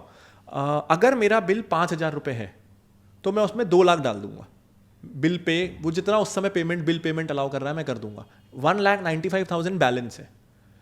अब जब तक वो 195 में से कट रहा है तब तक तो ठीक है, फिर मुझे दिखा कि यार अब सिर्फ 5,000 ही बैलेंस बचा है, मैं फिर से लाख रुपए डाल देता हूँ। It is never used as a debit card और a credit card, used as a prepaid card. Okay. मेरे क्रेडिट कार्ड यूज करने का एक इंपॉर्टेंट रीजन है, जो मुझे लगता है एक पर्क है मेरे लिए, इज दैट मेरे पास एक ही अकाउंट है, मेरे कोई बहुत सारे बैंक अकाउंट्स नहीं है। कंपनी के अकाउंट अलग है, बट पर्सनल मेरा एक ही अकाउंट है। I like to keep it simple. और एक बार ना शीन या ऐसी कोई वेबसाइट से मेरे बैंक से 10-12 हज़ार रुपये डेबिट हो गए थे, जिसका मेरे पास रिकॉर्ड नहीं था। And I know if that's my only bank account and मैं कहीं भी उसकी डिटेल डाल रहा हूँ या मैं कहीं भी बैंकिंग मैंडेट डाल रहा हूँ, I don't want my entire capital in my savings account to be compromised. तो क्रेडिट कार्ड का एक एडवांटेज ये है कि इसमें फ्रॉड थेफ्ट प्रोटेक्शन भी होता है, and the maximum scam that can happen, वो मेरी लिमिट जो मैंने उसमें रखी हुई है उतना ही होगा। My entire savings account is never exposed. और दूसरा क्या होता है, वो जो मेरा एक्सपीरियंस था उसने मुझे ये सिखाया कि जब डेबिट कार्ड या बैंकिंग में जब स्कैम हुआ तो पैसा तो कट गया बिकॉज वो डेबिट कार्ड था। अब मेरे को रिफंड मांगने के लिए RBI में कंप्लेन करनी है, बैंक के चक्कर लगाने, रिफंड लेना पड़ेगा। लेकिन if it's a credit card I can fight कि ये चार्ज कटेगा ही नहीं, ये मैं पे करूंगा ही नहीं, so I don't have to ask for a refund, I will not pay it. So that's the difference. तो आई थिंक थोड़ी सी सेफ्टी बढ़ जाती है. तो आई don't have a debit card also, यही एक क्रेडिट कार्ड है. अच्छा मेरे पास वॉलेट भी नहीं है, I don't carry a wallet. अच्छा. मेरे पास कुछ नहीं होता, 1 रुपये कैश नहीं होता. मैं आज सुबह घर से निकला हूँ मुंबई से, तो मम्मी जाने से पहले पाँव छुओ तो 500 रुपये देती हैं, तो वो 500 रुपये हैं. और एक कार्ड है मेरे पास, नथिंग एल्स. यू नो मज़े की बात, I used to work in a call centre long time back. तो मैं एक प्रोविडियन क्रेडिट कार्ड के लिए काम करता था, अमेरिकन कंपनी थी. अच्छा. वो आउटसोर्स था यहाँ पे. यहीं पे उसका पीछे ऑफिस था. तो 1.5 साल मैंने उस कंपनी में काम किया. So I was in the collections department. अच्छा. So why I don't have a credit card right now, that's what I am telling you. Because हम उनको फ़ोन करते थे, उनको धमकाते थे कि तुमने अपना क्रेडिट कार्ड ओवर यूज़ कर लिया है, it's past due and you have to pay it right now. और फिर वो लोग भी भीख मांगते थे, हमारे लेट फीस कम कर दो, ये कर दो, वो कर दो. सो मैंने रियलाइज़ किया कि over a period of time आप उसके मोहताज बन जाते हो. आपको लगता है कि हाँ आपको एक लीवरेज है, आप 45 डेज़ के लिए उनका क्रेडिट यूज़ कर सकते हो. तो कहीं ना कहीं आपका माइंडसेट धीरे धीरे ख़राब होने लगता है. एग्जैक्टली. और खुदा ना खास्ता अगर ऐसी सिचुएशन आ गई कि आप 45 डेज़ में अगर आप वो पूरा पेमेंट नहीं कर पाते और आप मिनिमम पेमेंट कर देते हो, तो आपको इतना हैवी इंटरेस्ट पे करना पड़ता है कि then you are in that rut, और वो उधर से निकलना बहुत मुश्किल है. तो इसलिए नेवर, जितनी चादर हो उतनी ही फैलानी चाहिए, ऐसा बोलते हैं ना, हमारे बड़े बुजुर्ग बोलते आए हैं. For most people credit card नहीं होना चाहिए. है एक छोटी सी लिमिट वाला सेफ्टी के लिए, या आई थिंक टेम्परामेंट देखना चाहिए पहले, किस टाइप का exactly, टेम्परामेंट है, उसके बाद डिसाइड करो. बिल्कुल. एंड अपार्ट फ्रॉम ये सिक्योरिटी, एक और जेन्युइन यूज केस है क्रेडिट कार्ड के, कि कई बार क्या होता है, इफ से यू आर अ सोलोप्रेन्योर और आप बहुत सारे SaaS सॉफ्टवेयर आपने लिए हुए हैं, ट्रेलो या कोई चैट या कोई ईमेल, तो दे रिक्वायर इट मैंडेटरी कि आप एक क्रेडिट कार्ड से ऑटो डेबिट इनेबल करो, क्योंकि कई मैक्सिमम डेबिट कार्ड से ऑटो डेबिट अलाउड नहीं होता. और क्योंकि वो इंटरनेशनल सॉफ्टवेयर है तो वहाँ UPI का ऑप्शन नहीं होता, वहाँ सिर्फ क्रेडिट कार्ड का ऑप्शन होता है और उसमें ऑटो डेबिट होना चाहिए. सो आई थिंक ये प्रॉब्लम मैंने पहली बार क्रेडिट कार्ड की तरफ सोचना तब शुरू किया था जब इंटरनेशनल पेमेंट्स करने थे. करेक्ट. AWS ये वो, तो कुछ use cases right. But in general I am not a heavy user या फैन ऑफ क्रेडिट. बेनिफिट्स तो हैं उसके कुछ, जैसे कुछ आपको रिवॉर्ड पॉइंट्स भी मिलते हैं, कहीं ना कहीं डिस्काउंट मिल जाते हैं, 10% के कैशबैक्स मिल जाते हैं. I think while in the beginning I was excited, in the long run में मुड़ के देखूं तो वो रिवॉर्ड से you and up spending more. Correct, absolutely true.